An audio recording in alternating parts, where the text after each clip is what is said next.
Bismillahirrahmanirrahim. Alhamdulillahirabbil alamin. Wassalatu wassalamu ala asyrafil anbiya'i wal mursalin wa ala alihi wa sahbihi ajma'in. Allahumma akhrijna min zulumatil wahmi wa akrimna binuril fahmi waftah alaina bima'rifatika wa sahal lana abwaba fadlika ya arhamar rahimin. Amma ba'd. Yang dihormati para pegawai ahli jawatan kuasa Masjid Mukim Kaduk, tuan-tuan guru, para alim ulama, para habaib, muslimin muslimat, hadirin hadirat, tuan-tuan puan-puan, mudah-mudahan dirahmati Allah sekalian. Syukur kehadrat ilahi, dengan izin dan ketentuannya dapat bertemu pada kesempatan malam ini dalam kuliah maghrib. Mudah-mudahan bermanfaat. Pernah sekali seorang ulama bertanya kepada anak muridnya, "Wahai anak muridku sekalian, benda apa hak paling gagah dalam dunia? Hak paling gagah sekali." Anak murid dia jawab macam-macam. Maka jawab tuan guru, benda hak paling gagah dalam dunia ni gunung ataupun bukit paling gagah. Apa sebab? Berapa orang di dalam dunia hak gagah bukit? Tak ramai. Mana benda payah? Benda gagah gunung Everest. Berapa orang di sini nak panjat gunung Everest? Mana benda gagah? Benda payah nak ditakluki. Tapi kata dia ada orang lebih gagah daripada gunung Everest. Apakah dia? Besi. Sebab apa besi gagah? Besi dia boleh sodok pula bukit. Rata habis, tak ada bukit. Jadi padang jarak, padang terkumpul. Tapi ada yang lebih gagah lagi daripada besi. Apa dia? Api. Kerana api dia boleh mencairkan besi. Tapi ada lagi lebih gagah daripada api, air. Kerana air boleh memadamkan api. Namun ada yang lebih gagah daripada air, iaitu manusia. Kerana manusia ada akal, dia boleh buat empangan, buat macam-macam, boleh taruh air, simpan air. Tapi apakah lebih gagah daripada manusia itu sendiri? Maka tuan guru ni kata hak lebih gagah dari manusia, mengantuk. Mengantuk benda paling gagah sekali. Orang yang paling gagah macam mana pun, dan dia kena ngantuk, kalah dia. Bawa kereta pergi Kuala Lumpur, kita gagah. Dan kena ngantuk, so kecil jalan tu kejap nampak. Dan kalah, kita kalah. Tapi kata tuan guru ada tak hal lebih hebat daripada mengantuk? Ada. Apakah dia? Kalau tuan-tuan duka cita, tak boleh tidur. Ngantuk sangat, ngantuk lela dah. Pukul 12 tengah malam, baru nak tidur, saya telefon.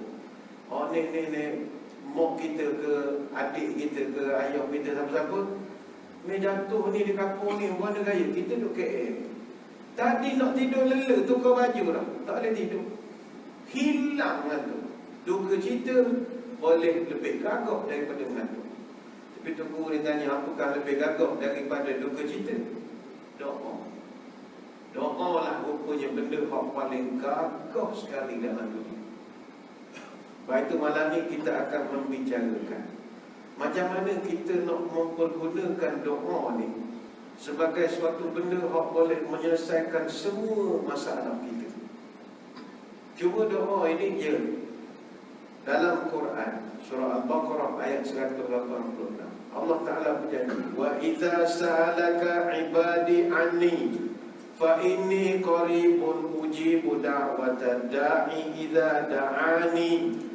Bila hamba-Ku bertanya padamu, hei Muhammad, tentang aku, jawablah, aku sangat dekat dengan manusia. Maknanya Allah ni dekat. Kata orang tasawuf, dia lebih dekat daripada mata putih dengan mata hitam. Sangat dekat dengan manusia. Dan kata Allah Ta'ala, ujibu da'wata da'i, kerja aku kabulkan doa kalau orang tu mohon pada aku. Maka di sinilah titik tolaknya kata ulama, mustahab untuk kita jangan tinggal berdoa. Berdoalah walaupun pendek, jangan ditinggalkan. Paling kurang angkatlah tangan lepas semayang. Kalau malas nak baca doa pun bacalah Raja segala doa, Rabbana atina fid dunya hasanah. Kalau malah pun Rabbana, jangan tinggal langsung, angkat sajalah tangan. Bismillahirrahmanirrahim. Ya Allah, macam biasa. Amin. Waktu paling pemalas sekali. Jangan tidak angkat. Sebab ayat ini kata ulama, Allah tunjukkan, minta dapat, tak minta takkan dapat. Cuma saya nak kongsi pada malam ni ada satu kitab, kitab Syurut Ad-Du'a wal Mawani' Al-Ijabah. Kitab ini karangan Syekh Sa'ad bin Wahab. Dia seorang ulama masyhur zaman dulu. Dia buat satu kitab, kenapa doa ni ada masa terima, ada masa tak terima. Walhal Allah Ta'ala berjanji, mu doa mesti dapat. Kata ulama berdasarkan hadis-hadis yang Nabi pernah bercerita, doa ini dia boleh diterima dengan syarat kita buat perkara-perkara yang Allah Ta'ala suka. Ketika dipanjatkan doa itu, kita berada dalam keadaan tersebut. Pertama sekali kata ulama, doa paling Allah Ta'ala suka doa musafir. Ini Tuhan suka sekali. Baik itu beruntunglah tuan-tuan yang kerap berjalan ke sana kemari, berada dalam keadaan musafir, perbanyakkanlah berdoa. Salasa da'watin yustajabu lahunna la syakka fihinna. Ada 3 doa kata Nabi akan diterima oleh Allah. Doa ini la syakka fihinna, tidak ada keraguan padanya, no doubt about it, tidak diragui lagi. Apakah 3 doa itu? Da'watul mazlum, da'watul musafir, wa da'watul walidi li waladihi. Pertama, doa orang dizalimi. Hak kedua, doa orang musafir. Yang ketiga, doa seorang mak ayah kepada anak. Hadis riwayat Imam Bukhari. Jadi nombor 1, nak mustajab doa, bermusafir. Start kereta, pergi jalan. Pergilah mana-mana, pergi Terengganu ke, pergi Kuala Kubur, ke mana-mana. Dalam perjalanan berdoa, sangat mustajab. Yang kedua, kata ulama, nak cepat doa ni dimakbulkan, mestilah berdoa dalam keadaan tidak menunjukkan kebesaran diri, dalam keadaan kusuk masai waktu disuruh. Kata Abu Hurairah, Nabi pernah memberitahu, rubba ash'atha madfu'un bil abwabi aw aqsam 'ala Allahi la barrahu. Kata Nabi, boleh jadi orang hak berdoa dalam keadaan rambutnya kusuk, bajunya berdebu, pakaiannya lusuh, pintu-pintu tertutup. Ini simbol orang ni tak diterima. Pergi sini orang halau, pergi sini orang halau. Maka kalau dia berdoa, Allah akan kabulkan doanya. Hadis Ahmad. Dia beza. Kita mari semayang masjid, sunat memakai pakaian cantik. Tapi bila berdoa, digalakkan pakai pakaian yang tidak menunjukkan kebesaran. Sebab itu orang semayang istisqa, minta sehujan, antara perkara digalakkan adalah pakai jangan jangkau sangat. Sampai kalau di Mekah pun semayang minta hujan, nak pakai baju buruk tak ada, dia terbalikkan dia punya serban. Ada piok tak di depan. Kalau baju t-shirt ada label di belakang, terbalik pakai di depan. Kenapa begitu? Nak tunjuk kehinaan. Sebab itu kita di Mekah, umrah ataupun haji, pakaian kita kain saja 2 helai. Pangkat, kebesaran, butang baju Melayu, pinggang, kerang, semua tinggal. Tuhan suka kita doa dalam keadaan orang susah. Itu mustajab doa.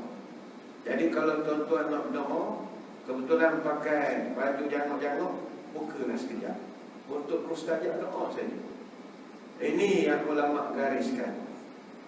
Yang ketiga, berdoa kalau nak cepat mustajab, mestilah menadahkan kedua tangan ke arah langit. Innallaha hayyun karimun yastahyi idza rafa'a rajulu ilaihi yadayhi ay yaraddahuma sifran khabatain. Nabi sebut Allah Ta'ala adalah maha pemalu, dan Allah Ta'ala malu kalau seorang hambanya menadah tangan tapi dia tidak mustajabkan doa orang itu. Hadis riwayat Abu Dawud. Allah malu Sebab itu kena nampak kesungguhan berdoa. Orang ramai sekarang ni dia berdoa tidak bersungguh. Macam bila angkat tangan, lebih kurang sajalah. Tak atas peha, atas meja, sekadar buat syarat. Kalau nak doa di mustajab, mesti nampak bersungguh. Macam angkat sungguh-sungguh. Lepas tu kalau tuan-tuan tengok orang kita, doa sekarang ni doa tapi tidak bersungguh-sungguh. Kalau pergi keduri tahlil misalnya, bila time imam baca panjang, semua tangan lupa. Semua malam. Doa lama. Tadi baca Yasin, pada tahlil lagi. La ilaha illallah patut 100, imam tak baca 300. Lamalah, doa pula panjang. Laut sejuk lah. Allah, lampunya untuk imam. Jadi tangan tak tahu lagi. Tiba-tiba imam bila sampai doa Rabbana atina, angkat balik. Sebab bagi orang Melayu Rabbana atina ni tanda doa nak habis dah. Rabbana atina, Rabbana. Lepas tu kalau terima saya suruh sekali-sekala buat kainat sekali. Lepas Rabbana tukar lagi doa lain. Kata patut habis dah Rabbana atina. Orang malas nak doa. Lepas tu Nabi sebut Ud'ullah wa antum muqinuna bil ijabati. Doalah kepada Tuhan dalam keadaanmu yakin sungguh doa itu mustajab. Wa'lamu anna Allah la yastajibu du'a min qalbin ghafilin lahin. Ketahuilah bahawa Allah tak sudi terima doa daripada orang yang hatinya lalai dan dia tidak sungguh-sungguh. Ini hadis riwayat Imam At-Tirmizi. Mesti sungguh-sungguh. Ada orang dia doa 50-50. Ya Allah, aku tengah susah ya Allah. Lepas PKP bisnes tutup, tak jadi dah berniaga. Tolong aku ya Allah, berikan aku rezeki. Kalau mu sudi, adakah gitu? Allah Ta'ala tak boleh gitu. Kalau sudi, bagilah. Aku nak berniaga ni ya Allah. Bagilah kejayaan. Aku nak buka kedai minggu depan ni. Yalah, kalau nak bagi, tak bagi tak apa. Dengan Tuhan tak boleh itu. Dengan Allah Ta'ala muqinuna bil ijabah. Mesti yakin. Dia overconfident tu. Ya Allah, aku nak berniaga minggu depan. Ya Allah, tolong aku beri aku perniagaan. Biar melimpah ruah kekayaan rezeki supaya aku dapat berzakat 1 juta ya Allah. Confident mesti tinggi. Tuhan suka orang itu. Kalau jenis bagi-bagi, tak bagi tak apa. Tak boleh. Allah Ta'ala tak boleh. Muqinuna bil ijabah. Yang keempat kata ulama al-ilhah. Ilhah ni memang berdoa dalam keadaan berharap.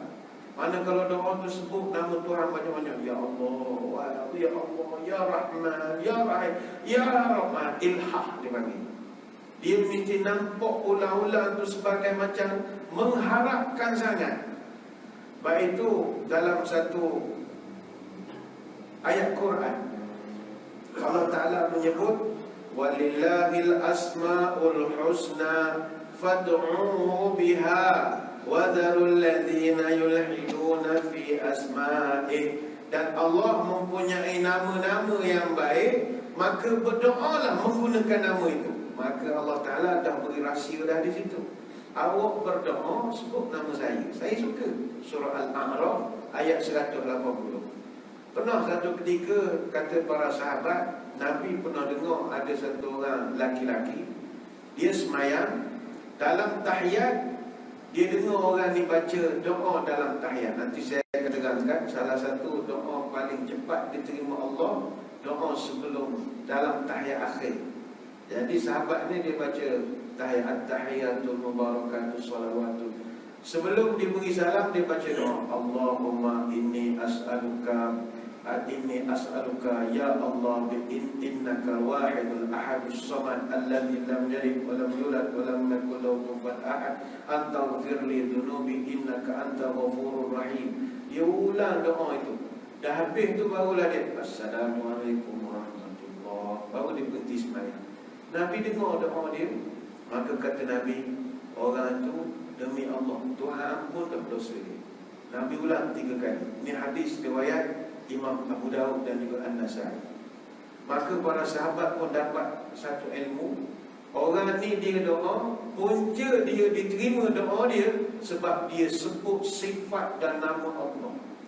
Itu punca diterima. Maka orang yang nak berdoa mesti banyak sebut nama Allah. Macam sahabat tadi dia berdoa, Allahumma inni as'aluka ya Allah innakal wahidul ahadus samad lam yalid wa lam yulad wa lam yakul lahu kufuwan. Dipuji Allah Taala.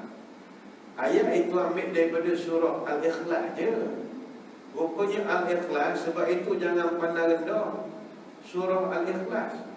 Ramai kita bila imam baca qul huwallahu ahad, contoh imam baca qul huwallahu, ada aku reti jadi imam. Ramai orang hina bila mana-mana imam dalam sembahyang baca qul huwallahu ahad. Qul huwallahu ahad ni jangan main-main.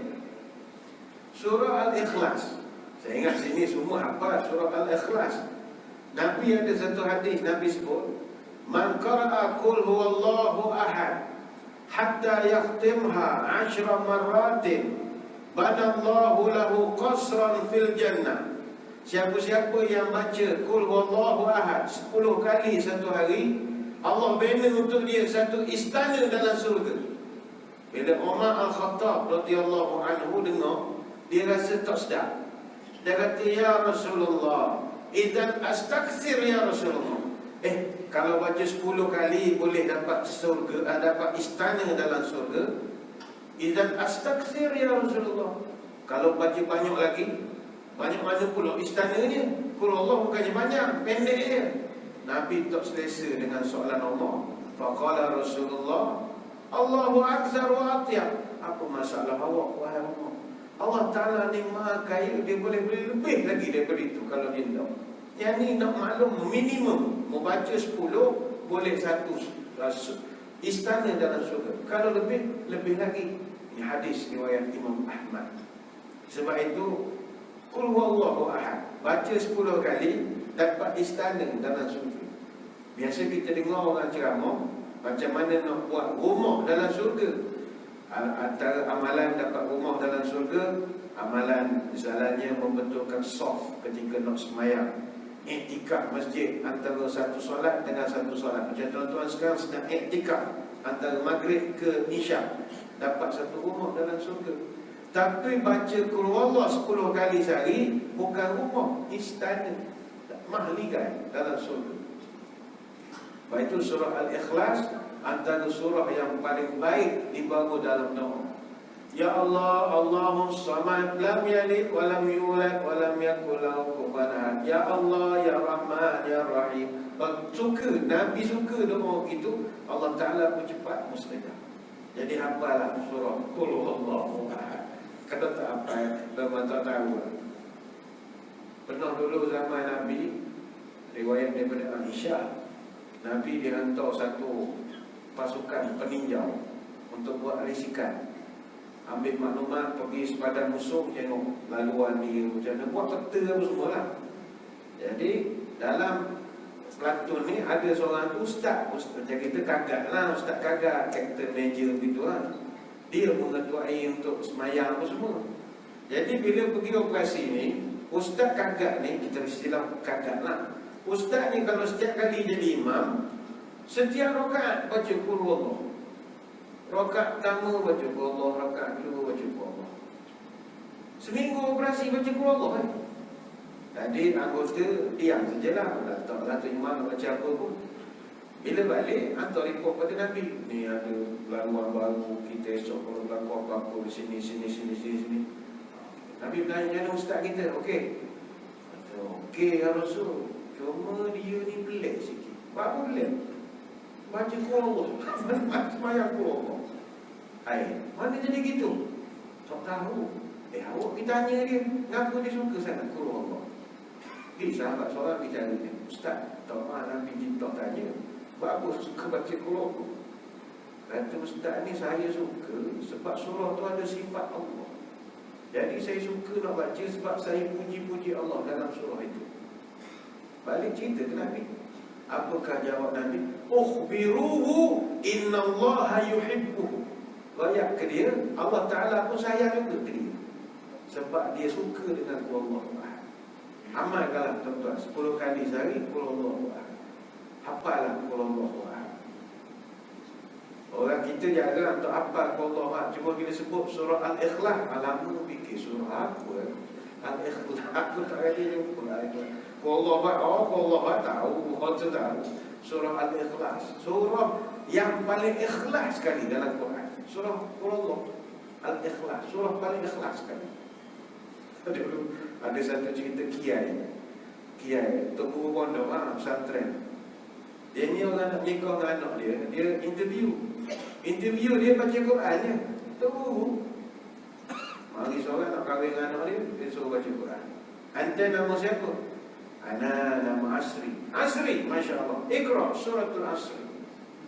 Bismillahirrahmanirrahim. Wal 'asri innal insana lafi khusr. Yalla, next datang. Ente nama siapa? Nama saya Anas bagian. Anas, masya-Allah. Iqra suratul Nas. Bismillahirrahmanirrahim. Qul a'udzu birabbin nas, malikin nas, ilahin nas. Yalla, next datang. Ente nama siapa? Pucat muka dia. Ente nama siapa? Nama saya Yasin Pak Kiai. Yasin, masya Allah. Sabar dulu Kiai. Saya nama Yasin, tapi di kampung panggil Qul Huwallahu Ahad. Itu jadi apa? Bacalah Qul Huwallahu Ahad. 7 qiraat disuruh baca. Qul Huwallahu baca qiraat 7. Main dengan Kiai. Kalau buat 4 perkara ni kata ulama, maknanya doa sebut nama Allah, puji banyak-banyak, masukkan Qul Huwallahu Ahad apa semua, angkat tangan, pakai selekeh-selekeh, comok-comok sikit, kemudian jaga makan, mustahablah doa. Cuma ulama membahaskan selain daripada itu kena pilih masa yang sesuai. Kita pun nak jumpa orang besar, ada masa juga. Macam tuan-tuan nak menghadap tuanku sultan besar, walaupun kita kenal tuanku kenal kita. Tuan-tuan nak menghadap, nak bawa projek ke apa, nak buat apa pula, nak menghadap tuanku, bukan boleh menghadap koseh-koseh. Dia ada masa, dia ada timing dia. Macam kita dengan orang besar, kalau kita nak jumpa menteri besar ke menteri ke, kita kena tanya dulu pegawai kiri kanan dia ni, macam mana okey, ribut taufan ke, angin sepoi-sepoi bahasa, nak tahu angin dia, mood dia swing tak swing, kena tahu. Kalau kena mood molek, angin molek, tak apa cerita dulu dah, sebab kita tahu main angin dia. Maka kata ulama, doa pun dia ada timing dia. Bukan koseh-koseh boleh. Bila Tuhan kata doa lah, tak ada masalah, memang, tapi dia ada masa, dia ada time frame dia. Pertama kata ulama, kalau nak cepat nak mau diterima, doalah ketika setiap kali penghujung semayang sebelum beri salam. Maknanya dalam tahiyat. At-tahiyatul barakatuh salawatut thayyibatillah assalamu alayka. Bacalah. Kalau nak baca selawat Ibrahim sampai hujung, fil alamin innaka hamidum majid. Jangan terus beri salam, baca doa. Tapi jangan doa bahasa Melayu, batas semayang bahasa Arab. Nabi sebut jawful lailil akhir wa dubur as-salawatil maktubah. Ketika Umamah Al-Bahili radhiyallahu anhu tanya Nabi, ya Rasul, masa bila doa paling Tuhan dengar sekali? Maka kata Nabi, doa yang dipanjatkan pada tengah malam yang hujung dan di penghujung semayang wajib. Ini hadis riwayat At-Tirmizi.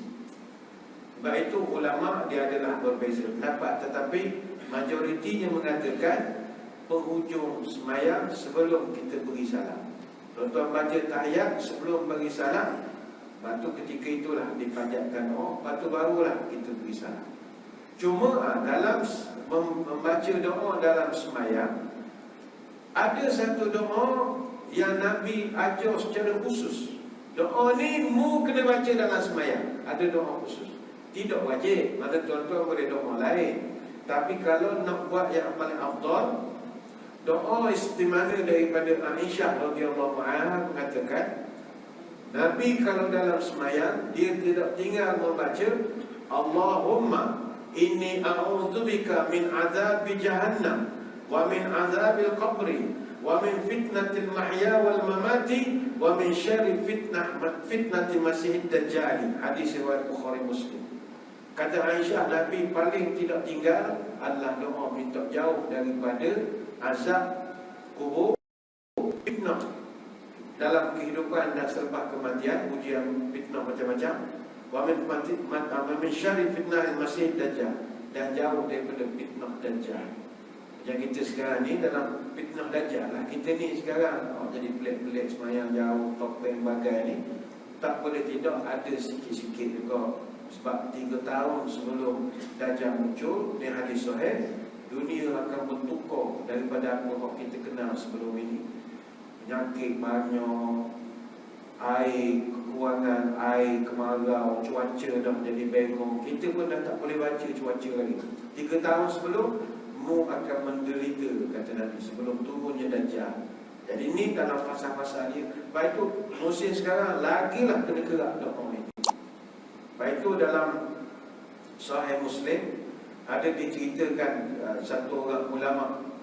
Dia ni seorang tokoh tabi'in, Imam Tawus rahimahullah. Imam Tawus ini, dia ni seorang yang ulama tabi'in yang terkenal sebagai orang yang doa sangat mustajab. Imam Tawus. Imam Tawus ni dia pernah bertemu dengan 50 orang sahabat Nabi. Dia tak pernah jumpa Nabi. Dia sahabat Nabi saja dia jumpa 50 orang.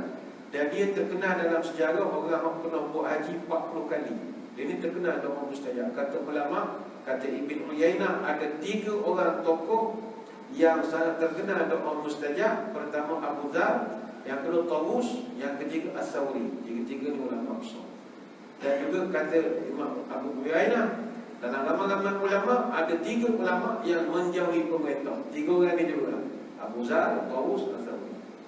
Ada ulama lain macam Syafi'i kata, dia orang alim tapi dengan pemerintah pun baik kau. Ayu batas mana? Doa pertama. Kata ulama, kedua hak paling molek kalau kita nak berdoa adalah pada malam hari. Siang boleh berdoa, tapi malam dia lain sikit. Ada satu hadis Nabi cerita kepada Jabir radhiyallahu anhu, inna fil laili lasa'atan la yuwafiquha rajulun muslimun yas'alullah khairan min amri dunya wal akhirah illa a'tahu iyyahu wa dhalika kullu lailatin. Nabi menyebut pada malam hari ada satu detik yang mana pada detik itu kalau awak berdoa akhirat, Allah pasti kabulkan pada detik itu. Dan ianya datang pada tiap-tiap malam. Mana tidak tunggu Lailatul Qadar, tiap-tiap malam ada. Hadis riwayat Imam Muslim. Sebab itu dalam fiqh makruh lepas isyak seseorang itu berkata-kata selain pada doa. Makruh. Kalau kita habis Maya Isa ni sekarang, pergi ramai-ramai minum air. Wah, cerita politik, cerita wah. Makruh sebenarnya.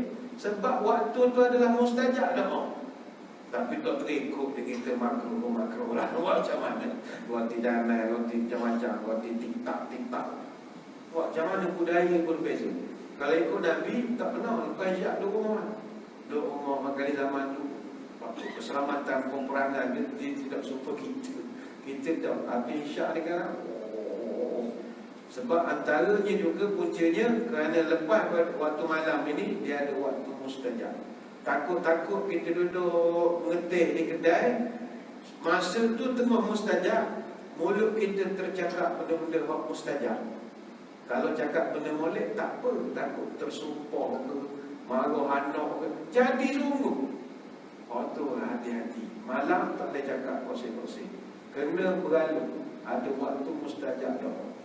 Barangkali hak si tanggang tu, mak dia sumpah dia waktu malam. Waktu jadi, momen detik tu kena. Tapi rugilah sumpah anak jadi waktu, tak ada faedah. Baik sumpah jadi televisyen, boleh guna. Seperti air ke, jadi motor, boleh kau guna. Dan mak dia pun tak sangka mustajab, itu sajalah. Baik tu orang tua-tua dulu anak, nakal macam mana, boleh tak sumpah anak dia, takut jadi semua. Anak buat pecah pinggan, bertuah panggil. Sebab dia doa, mudah-mudahan anaknya jadi hang tua. Itu sajalah. Nakal-nakal menjadi ulu balang, dah lah, bela negara. Biar orang sekarang tu, anaknya melompat. Wah, mu suku beluk daripada anak. Kena mustajab, beluk suku besok. Beluk suku. Itu orang kedua, waktu malam. Yang ketiga, Nabi sebut lagi dalam satu hadis, malam juga, tapi ketika kamu terbangun di tengah malam, sama juga. Maknanya kita tidur, tiba-tiba terbangun tengah malam. Waktu sangat mustajab berdoa.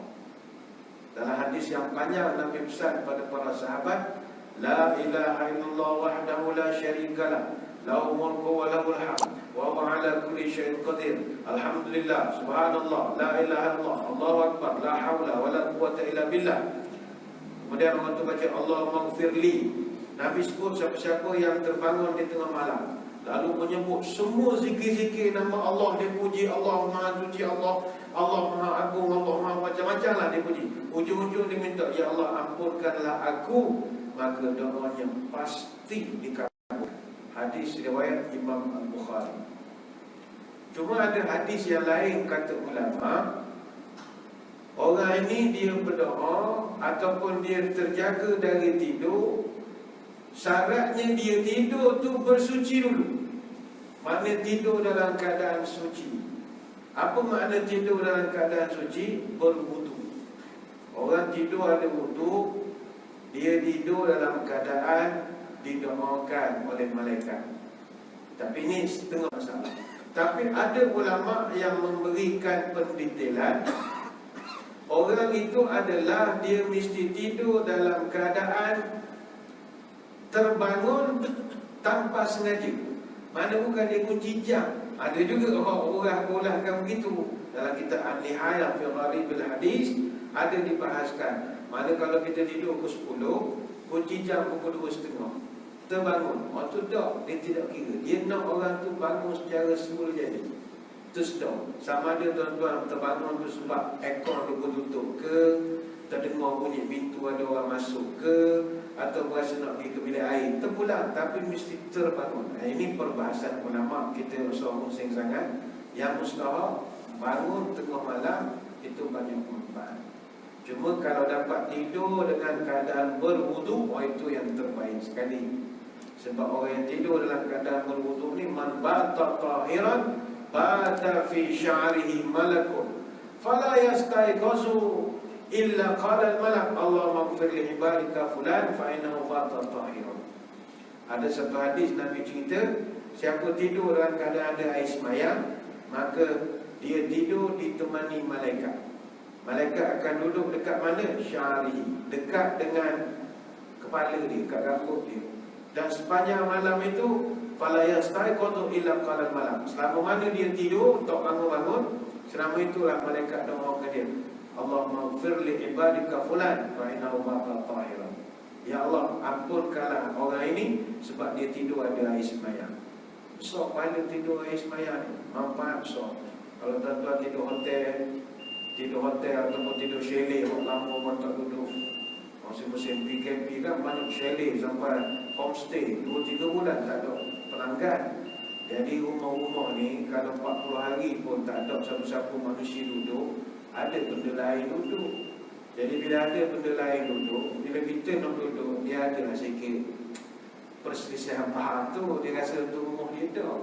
Waktu bila kita tidur, duduk tiup jupin telinga tu, sejuk jupin telinga, duduk kurang dan kita. Jadi untuk nak mengelak, kadang dia main suri pun ada. Lampu main tutup buka, tuk tak, aduh, duduk kurang. Jadi salah satu cara ambil air semayang. Bila tidur ambil air semayang, mari malaikat terus posting baru, Allah Ta'ala atau malaikat. Bila malaikat mari, itu abang long kawasan, kecil-kecil ni lari. Baru remaja-remaja rempik ni, orang duduk numpang masa PKP lagi dia malaikat. Cuma jangan nak mengamalkan hadis ni, dia fikirkan keutamaan. Macam contoh, ada orang perempuan, dia terlampau nak menjaga wudu sampai melukakan hati suami, aku tak boleh. Contoh bila kita cerita malam ni, siapa tidur ada wudu, malaikat tu cakap sebelah dia, balik sekarang dia tidur, siap ambil air semayang. Tidak salah, tapi sampai menampik hak suami itu tak boleh pula. Mana suami ialah malam esok cuti, contohlah malam ni dah macam-macam tongkat ahli, apa macam-macam besing, dia pula nak tidur siap ambil wudu duduk tak apa, pakai telekung tidur. Dia pakai mukana, pakai telekung. Macam duduk Mekah, tidur gitu. Oh, kita musuh bersalah. Baru nak dekat dia malu. Wuduk. Nak tidur macam mana gini? Akhirnya suami itu tidur dalam keadaan malu. Jadi dosa pula. Sebab Nabi Muhammad salah satu la turfa'u lahum salatu fawqa ru'usihim shibra.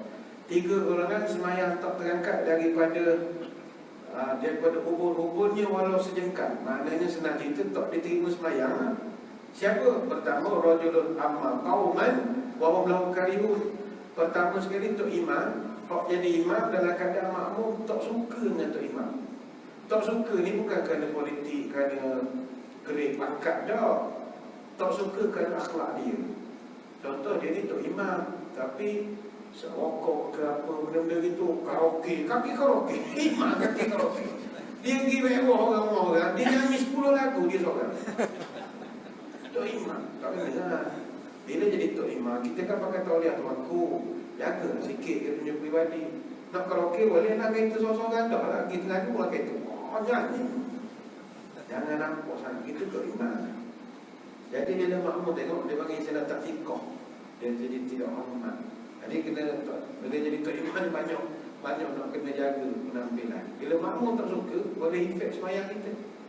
Ataupun makmum marah kita sebab bacaan doktor. Ada imam barangkali dia tidak pergi kusur, tak ambil pressure. Kadang-kadang dia punya Fatihah doktor wal maghdubi alaihim waladdallin. Bukan dhalin. Ada hak di mana? Waladdallin.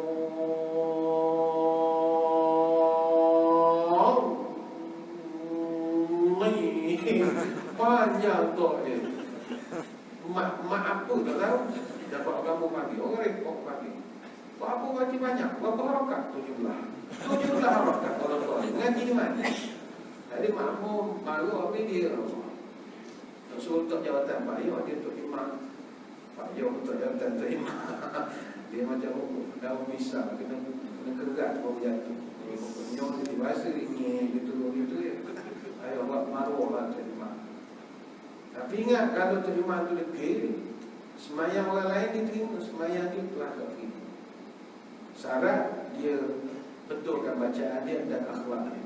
Golongan kedua kata Nabi, semayang tak diterima sejengkal. Wa akhawani mutasarimani. 2 orang Islam yang kelahi lebih pada 3 hari. Maknanya orang Islam kelahi boleh, bukan tak boleh, boleh orang Islam kelahi. Tapi ada masa dia 3 hari. Mana hari ni hari Jumaat, Sabtu, Ahad, boleh kelahi. Hari Isnin kena tegur balik. Hari Isnin kena tegur balik. Dia 3 hari je permit. Habis tak kalau hari nak kelahi buat apa mana? Boleh sama permit. Mana hari ni kelahi, hari ni esok. Hari Isnin tegur. Assalamualaikum. Mana? Minai. Hari Isnin. Tak borak tak apa sebab silaturahim ini cukup menegur ya. Khabar bersalam gitu ya. Minai tak borak.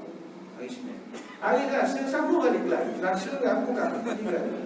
Hari Jumaat tegur. Assalamualaikum. Mana kamu? Sama permit. Main minai. Buat lagi tu. Sampai bila-bila. Kalau tidak, semayang tak diangkat sejengkal. Dan golongan ketiga yang tidak diangkat sejengkal pun semayangnya ialah wa imra'atun batat wa zawjuha 'alaiha sakhitun. Jelas Nabi sebut seorang isteri yang tidur dalam keadaan suami dia marah pada dia. Marah apa sebab? Marah kerana bila tadi suami balik masjid, ingat dia nak main bola.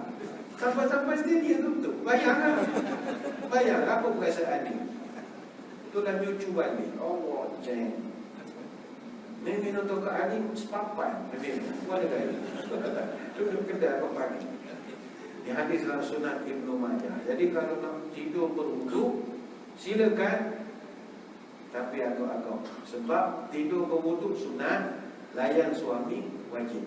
Jadi hukum tu jadi berubah. Tengok suasana. Yang keempat, waktu bilakah paling mustajab? Kata ulama berdasarkan hadis.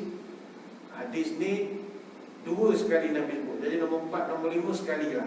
Iaitu Sintani La turaddani aqallama turadani ad-du'a inda nida'i wa inda al-ba'si hina yulhimu ba'dum ba'dum. Ada dua doa yang jarang tertolak. Pertama sekali doa ketika perang berkecamuk. Yang kedua doa ketika azan berkumandang. Baik itu tadi saya tanya ke susah masjid, kawan masjid, nak beri laluan pada azan. Sebab biasanya kita ceramah waktu isyak kita beri sejak 3 minit azan. Jadi kata adat di sini bangun dulu, terus qomat, tak ada masalah ikut suasana semasa. Tapi alangkah baik kalau dapat dikekalkan azan sebagai syiar. Sebab azan ini dia adalah lubuk pahala paling mudah. Tuan-tuan dengar azan, sepanjang azan tuan-tuan dengar tu waktu mustajab doa. Jadi selagi azan tu ke mana tuan-tuan doa. Sebab itu kata ulama, kita ketika azan bukan tak boleh cakap, boleh. Tidak dosa cakap masa azan. Tetapi kalau cakap benda baik, dia lebih baik daripada cakap benda gaduh. Jadi masa azan tuan-tuan borok. Kalau borok doa tak ada masalah. Sebab doa ketika azan sangat mustajab. Yang kedua, doa masa azan ni, azan ni adalah satu-satu perkara setan paling takut sekali. Ceramah setan tak takut. Bahkan dalam ceramah paling banyak setan.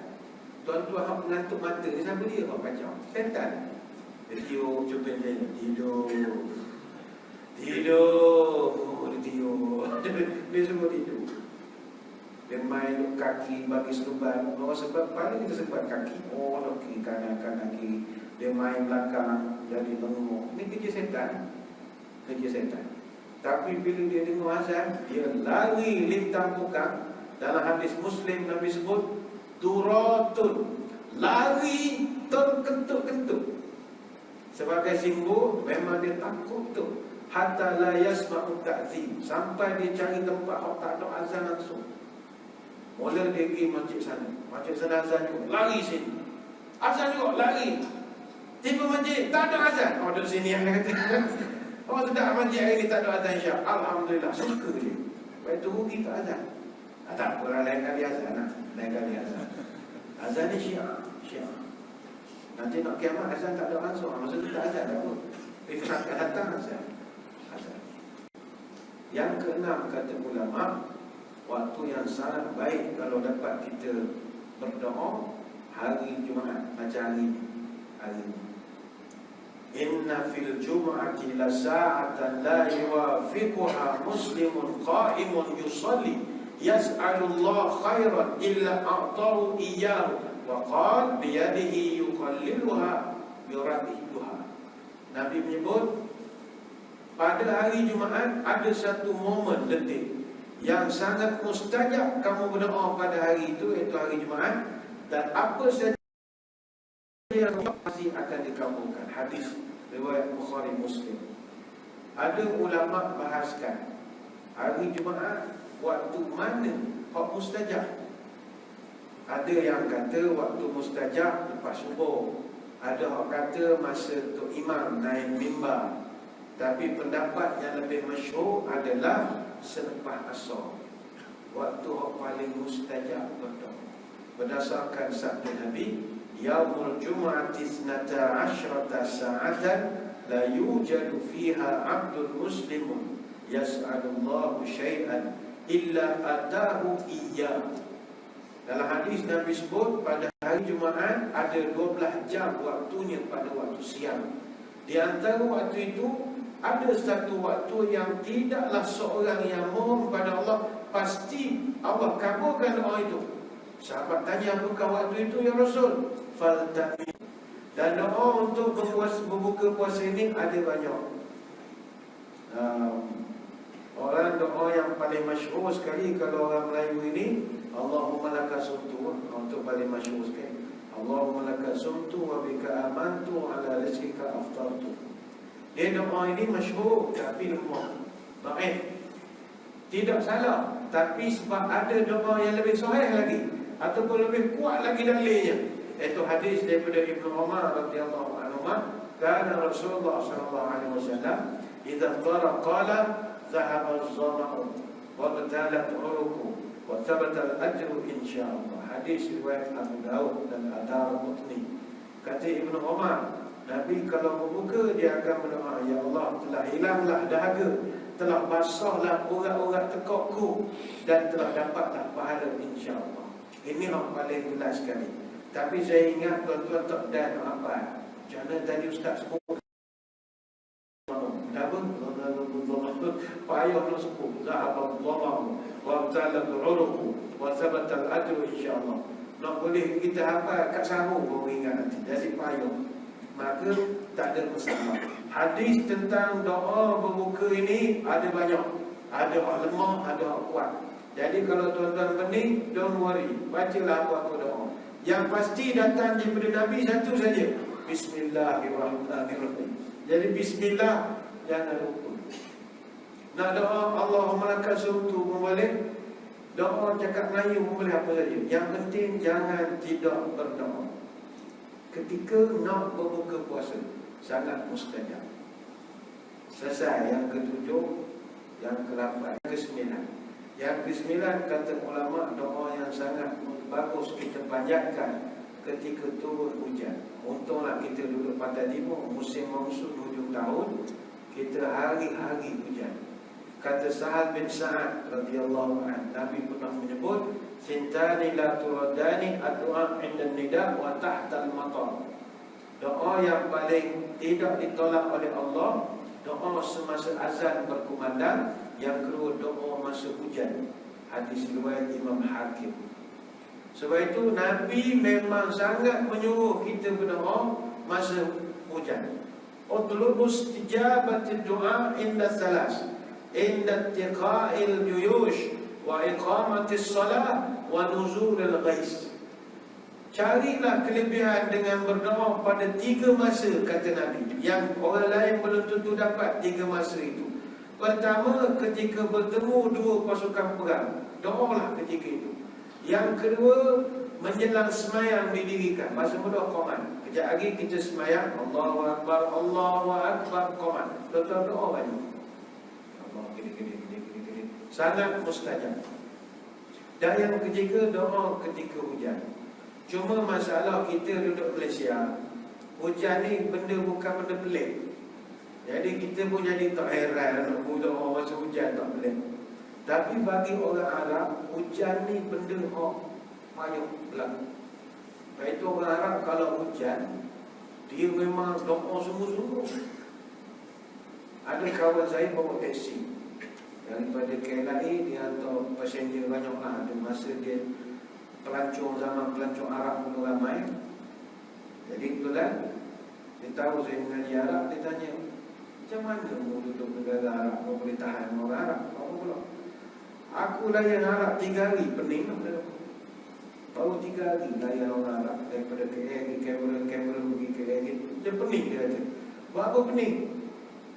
Mau bayar Arab, naik teksi, hari hujan, dia boleh buka tingkap, uluk palu. Dia suka hujan. Dia tak tahu kereta aku masuk jiwa. Waktu doa Allah. Dia tu sampai situ. Saya pun ngaji Mesir, ngaji di Azhar. Kebetulan peresa masa tu musim sejuk. Jadi musim sejuk tu ada hari hujan. Hari tu pula peresa, subjek atau madah yang paling susah sekali. Mantik lah, saya tak ingat. Memang jadi pening. Mantik ni kalau macam saya ngaji Usuluddin, benda mantik ni ngaji benda pasal pohon je ni untuk kelahi je sebenarnya. Meja berkaki 4, kambing berkaki 4. Meja dan kambing adalah sama. Saya pun tak tahu kenapa saya belajar benda gitu. Itulah ilmu mantik, Ilmuologi. Tujuannya macam kita nak jadi penceramah, mesti belajar ilmuologi. Tutup tubuh pondok dia pandai perbandingan sebab dia pandai mantik. Orang Syiah dia tak belajar sangat mantik ni. Kena hari tu subjek mantik. Agaknya ada lah di kalangan pelajar di Malaysia, ke Indonesia semayang cak 40 rakaat agamanya.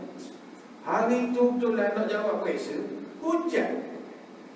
Bila hujan kan, student harap keluar habis tubik, keluar dari dewan, termasuk pengawas peperiksaan. Doa. Orang Melayu sama, kosong dah ni. Soalan kamu jawablah ke mana? Kita tak niru tukar pendapat. Kalau niru macam makro sikit. Tukar pendapat. Soalan belakang jawab gini, jadi suara. Lama pula dah, semacam. Itu orang Malaysia, orang Indonesia, orang Singapura tak peduli hujan. Mula doa. Dia orang memang percaya sungguh. Hujan doa mustajab. Jadi nak cerita subjek saya dulu lah, tak betul dulu. Alhamdulillah dulu. Dapat jadi. Suka. Dia tidak niru, bincang. Kalau niru tu ambil soalan ni Abu Salim tu niru, dia bincang. Sebab mati mana boleh tiru. Bawa kitab tu dia jawab kau. Sebab dia tanya ekologi. Ni. Oh, pening kepala. Tapi Tuhan nak bagi mudah. Jadi doa lah masa hujan. Jangan nyumpah hujan. Kita orang Malaysia ni semua nyumpah. Terutama orang main golf. Nyumpah dia hujan. Semua bawa set. Allah hujan pun. Haram jatuh. La ilallah, dia boleh kata haram jatuh hujan. Hujan tak salah, Allah menentukan dia turun. Lepas itu kata Imam Syafi'i, hujan ni jundullah. Dia turun dengan arahan. Dia tak turun suka-suka hati dia. Lepas itu kalau banjir ke, jangan salahkan hujan. Oh ni banjir ni hujan lebat laju. Mana boleh? Tak boleh. Banjir ni hujan dia turun ikut arahan saja. Bukan kerana dia suka hati nak turun banyak ke turun sikit. Selesai. Yang ke-10 kata ulama, doa ketika ajal kita nanti. Ni payah sikit lah.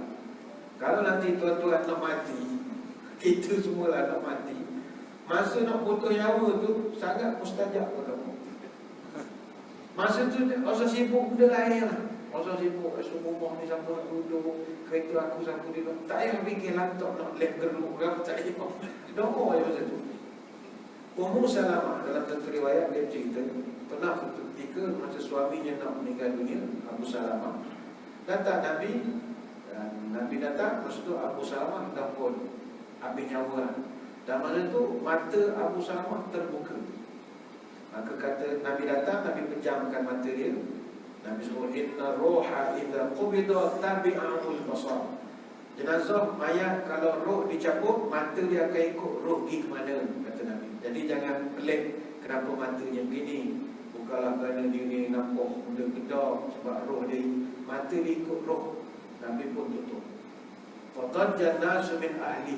Saya tahu semua ahli keluarga akan rasa gusar, rasa susah hati, menangis macam-macam.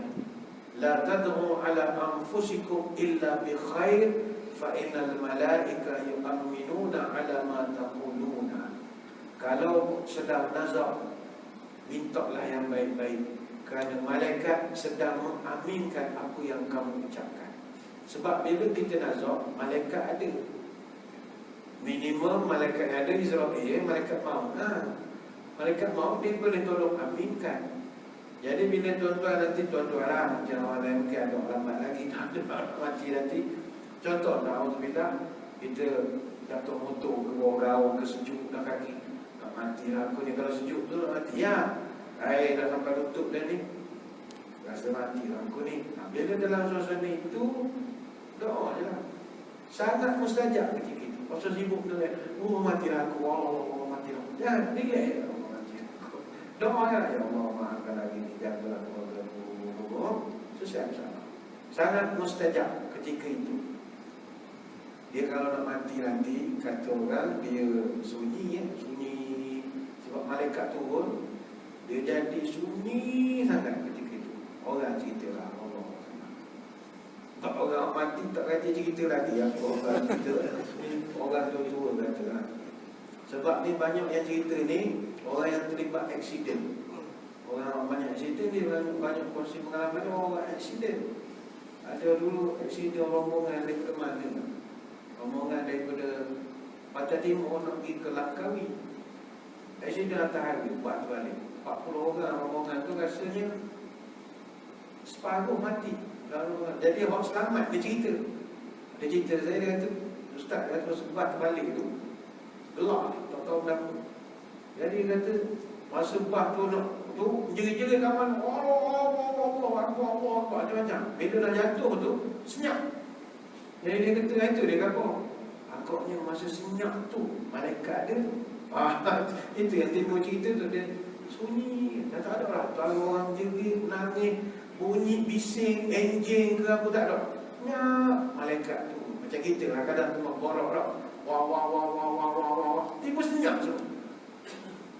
Malaikat lalu, orang malaikat lalu. Kata orang gitu lah. Jadi kalau tuan-tuan tengok cakap-cakap senyap, malaikat lalu tu. Kalau malaikat mau, terus doa saja. Ya Allah, mati tu aku. Gitu doa banyak. Yang ke-11, kata ulama berdasarkan hadis, hal ni juga kita boleh buat, mudah sangat. Berdoa ketika mendengar ayam berkokok. Ayam berkokok. Saya ingat kita mungkin kadang tu banyak ayam. Kalau Singapura, banyak cari ayam. Anak-anak muda Singapura, dia bukan gadget tak. Dia orang sendiri cerita. Di sekolah buat ujian, sila lukis gambar ayam. So anak-anak sekolah di Singapura, dia lukis. Tunjuk cikgu, tuan-tuan agak dia lukis apa? Lukis KFC, burger ayam goreng. Sebab bagi dia ayam itu ayam. Ya, tak pelik. Sebab dia mana ada ayam suku kita. Kita banyak penuh. Rupanya ayam ni ada barakah. Ada satu hadis daripada Abu Hurairah. Hadis sahih riwayat Bukhari Muslim. Nabi pernah menyebut, "Idza sami'tum siyahat dikati fas'alullaha min fadlihi fa innaha ra'at malakan." Kalau kamu mendengar ayam berkokok, angkatlah tangan mendengar ketika itu, kerana ayam itu sedang melihat malaikat. Rupanya ayam kokok-kokok tu bukan saja-saja. Tuan-tuan janganlah pekor dengan selipar ke apa. Dia sedang nampak malaikat. Nyanyi ke ayam pekor apa. Dia kita doa. Masa tu dia sedang melihat malaikat kata. Tetapi wa iza sami'tum nahiqal himar fata'awwadhu billahi minasyaitan fa innahu ra'a syaitana.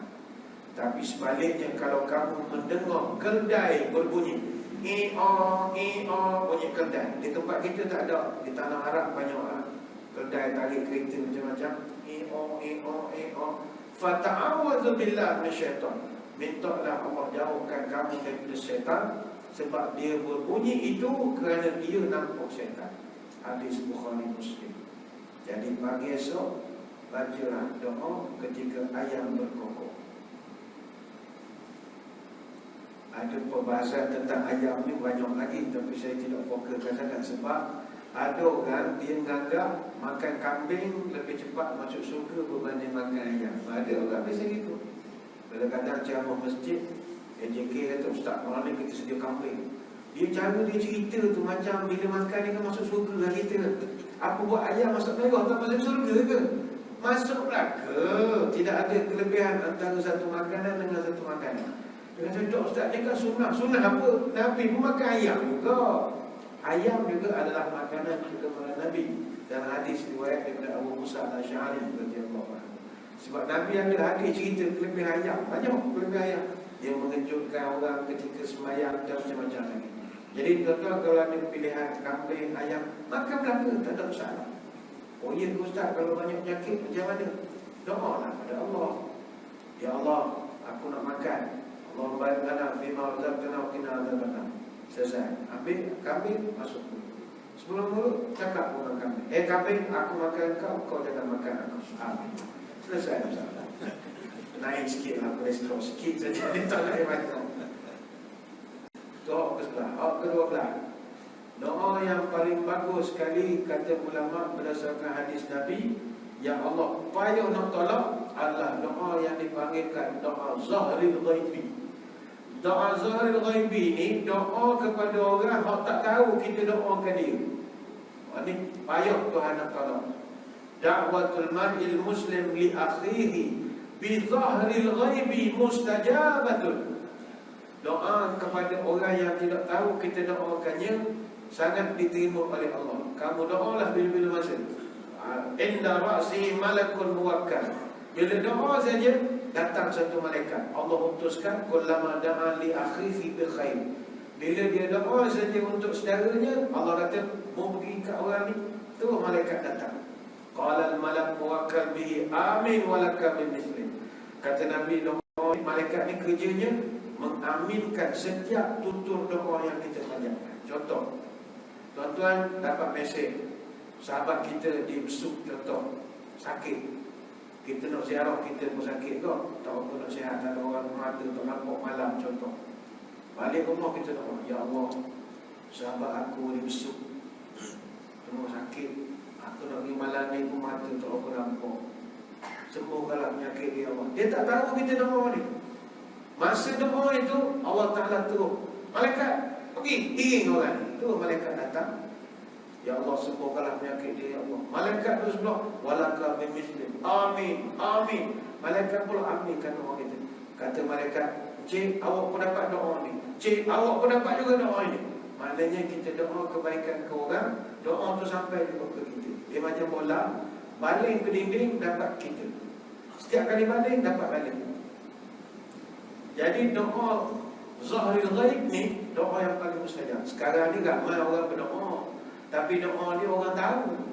Doa dalam Facebook bagi contoh, ya Allah berkatilah sahabat-sahabatku di dalam grup ini. Semua orang tahu doa ni. Selamat pagi, salam Jumaat, moga semua ahli WhatsApp grup ini diberkati Allah. Amin. Orang lain amin, amin, amin, amin, amin. Itu dia tahu. Ya ini kita tak cerita orang pun kita doa begini. Kenal daku dalam doamu. Bahasa radio dulu. Kenal daku dalam doa. Kita doa. Oh sangat mustajab. Baik tu tuan-tuan petua juga lah. Kalau nak doa tu cepat boleh dapat, kita doa korang dulu. Macam contoh dulu orang tanya, kalau pasukan bola, kenapa Pahang semua menang bola? Lawan Johor Pahang menang, lawan Kelantan Pahang menang. Sebab kita maju penyokong-penyokong kita, bila lawan dengan pasukan lawan, kita doakan pasukan lawan tu menang. Contoh Pahang lawan Kelantan, Red Warrior.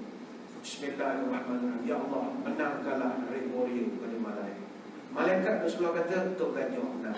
Sebab ni, ambilkan doa. Tok Ganjong menang semua. Ini contoh lah. Jadi lain kali buat begitu. Doakan pasukan lawan, pasukan kita pula jadi menang. Tanya lah dapat pengurusan baru Red Warrior. Tanya.